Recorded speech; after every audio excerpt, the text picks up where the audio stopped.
Hi friends, சப்பாத்திக்கு இந்த மாதிரி ஒரு ஈஸியான கிரேவி வந்து செஞ்சு பாருங்கள். சூப்பராக இருக்கும். நிறையா வெஜிடபிள்ஸ் போடுறங்காட்டி ஹெல்த் பெனிஃபிட்ஸும் அதிகம். வாங்க எப்படி செய்கிறதுன்னு சொல்லி பார்க்கலாம். அதுக்கு நான் காலிஃப்ளவர் ஃபஸ்ட்டு கட் பண்ணி வச்சுட்டு அதில் வந்து நல்லா சுடுதண்ணி கொதிக்க வச்சு மஞ்சத்தூள் உப்பு போட்டு காலிஃப்ளவரே 2 நிமிஷம் போட்டு சுத்தம் பண்ணி எடுத்து வச்சுக்கலாம். அதுக்கப்புறம் பாத்திரத்தை அடுப்பில் வச்சு எண்ணெய் ஊற்றி ஒரு 3 பெரிய வெங்காயத்தை ஸ்லைஸ் பண்ணி வச்சுருக்கிறேன். அதை போட்டு நல்லா வந்து ப்ரௌனாக வர வரைக்கும் வறுத்துக்கலாம். அதில் வந்து ஒரு 10 முந்திரி அதையும் போட்டு நல்லா வணக்கிக்கோங்க. வணக்கின பேஸ்ட் நல்லா ஆறுனதுக்கப்புறம் அதை மிக்ஸி ஜாரில் போட்டுக்கலாம். ஒரு 3 தக்காளி எடுத்திருக்கேன். அதையும் வந்து மிக்ஸி ஜாரில் போட்டு நல்லா வந்து மைய பேஸ்ட்டாக வந்து அரைச்சி எடுத்துக்கலாம். அவ்வளோதான், நம்மளோட மசால் வந்து தயாராகிடுச்சு. அதே பாத்திரத்தில் இன்னும் கொஞ்சம் எண்ணெய் ஊற்றி நான் இன்றைக்கி என்ன காய் எடுத்துருக்கிறேன்னு சொல்லி பார்த்தீங்கன்னா, ஒரு உருளைக்கிழங்கு, ஒரு குடமிளகா, அவ்வளோதான். இதையும் வந்து போட்டு கொஞ்சம் மஞ்சத்தூள், மிளகாய்த்தூள் போட்டு லைட்டாக வந்து ரோஸ்ட் பண்ணி எடுத்துக்கலாம். ரோஸ்ட் பண்ணும்போது வந்து அதோடய ஃப்ளேவர் வந்து நல்லா வந்து சூப்பராக இருக்கும்.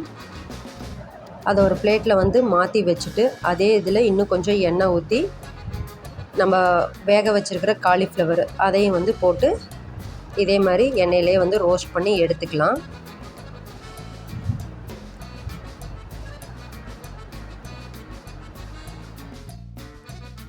தாளிக்கிறதுக்கு பார்த்திங்கன்னா கொஞ்சம் எண்ணெய் ஊற்றி ஒரு ஸ்பூன் நெய் ஊற்றிக்கிறேன் டேஸ்ட்டுக்காக. பிரியாணி ஸ்பைசஸ் போட்டு நல்லா வணக்கிக்கலாம். அவ்வளோதான், நம்ம ஆட்டி வச்சுருக்கிற அந்த மசாலா பேஸ்ட்டு வெங்காயம், முந்திரி, தக்காளி கலவை அதையும் வந்து ஊற்றி கொஞ்சம் எண்ணெயிலே வந்து வணக்கி விட்டுக்கோங்க. இதில் வந்து ஒரு 1.5 ஸ்பூன் வந்து மிளகாய்த்தூள், 2 ஸ்பூன் வந்து மல்லித்தூள், ஒரு 1/2 ஸ்பூன் வந்து கரம் மசாலா, 1/2 ஸ்பூன் வந்து பிரியாணி மசாலா, கொஞ்சம் மஞ்சத்தூள், இதை போட்டு நல்லா எண்ணெயிலே வணக்கிக்கலாம். தேவையான அளவு உப்பு சேர்த்திக்கோங்க. இதில் வந்து நம்ம வணக்கி வச்சுருக்கிற காய்கறிகளையும் வந்து போட்டு நல்லா அந்த மசாலாலே பெரட்டி விட்டுக்கோங்க. அப்போ தான் வந்து மசாலா எல்லா பக்கமும் பிடிக்கும், டேஸ்ட்டும் வந்து நல்லாயிருக்கும்.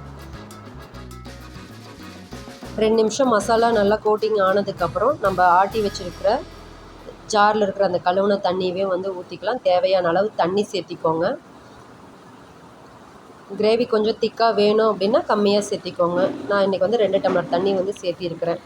நல்லா கொதித்து மேலே எண்ணெயெல்லாம் பிரிஞ்சு வந்துச்சு அப்படின்னா நம்மளோட காலிஃப்ளவர் உருளைக்கிழங்கு சப்பாத்தி மசாலா வந்து தயாராகிடுச்சு. நான் இன்றைக்கி கொத்தமல்லி தழை தூவாமல் கஸ்தூரி மேத்தி அதை தான் வந்து போட்டிருக்கிறேன். உங்களுக்கு நீங்கள் கொத்தமல்லி தழை வேணாலும் போட்டுக்கலாம்.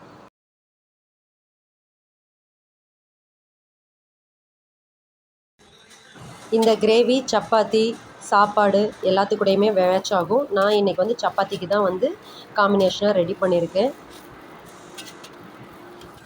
இந்த மாதிரி மசாலா வந்து ட்ரை பண்ணி பாருங்கள். பஞ்சாபி ஸ்டைலில் சூப்பராக டேஸ்ட் வந்து இருக்கும். பிடிச்சிருந்தா நம்ம சேனலை வந்து லைக் பண்ணி சப்ஸ்கிரைப் பண்ணி சப்போர்ட் பண்ணுங்கள் ஃப்ரெண்ட்ஸ். தேங்க்யூ.